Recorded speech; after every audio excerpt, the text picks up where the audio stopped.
what we have a tendency to do is kind of see our own value, assess our own value, and then think that everyone else sees it the same way. So when they say no, it's devastating, right? Because they're saying no to all this value. I can't cut my price any lower, right? And we mistake their no for really a fulfillment of I'm not worth it. Would you agree with that? I would. And it's also the power of building a pricing model. Mm. And I teach how to build a pricing model, how to build your perceived value, because with a model, you have a structure around it. And then if someone has an objection or says no, it's structural, it's not personal.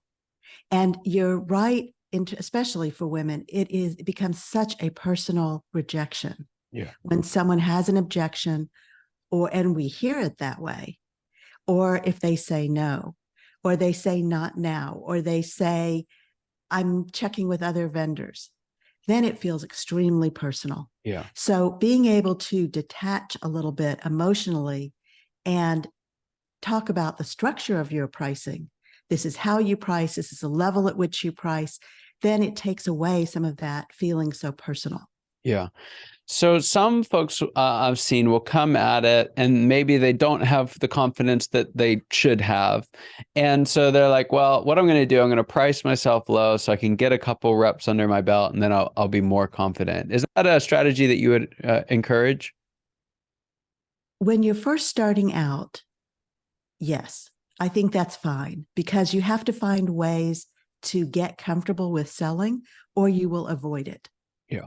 So as a startup, yes, that's fine. I work with established companies.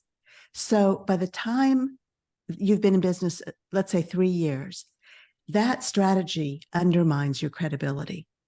When you think I'm going to price low to get started, to prove myself, you don't need to prove yourself. And again, the people who come to you already believe something, and they usually believe something positive or they wouldn't be speaking with you. Yeah, that's so good. And you can build on that.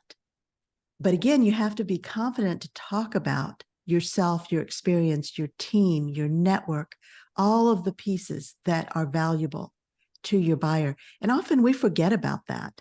Mm-hmm. We forget that we have spent 30 years building a network of wonderful, giving, generous people.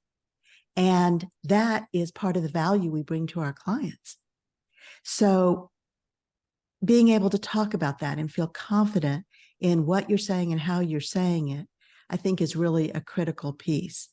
And one other thing I'll add is I often work with women who are in a later stage of their business. Maybe they've been in business 25 or 30 years, and they are starting to think about how they want to exit their company. Mm-hmm. So I'm helping them build value so they can position their company for exit, which usually means a sale. And that the broken cookie effect applies there too, because so many of us experience that. And once we price low, we kind of paint ourselves into a corner. Mm. And then raising your prices or changing the structure can feel like you're going to experience conflict.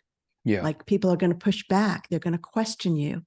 And so there's really a process that I recommend that you put into place. So as you get further along in your business, you're really building that value as opposed to just generating income.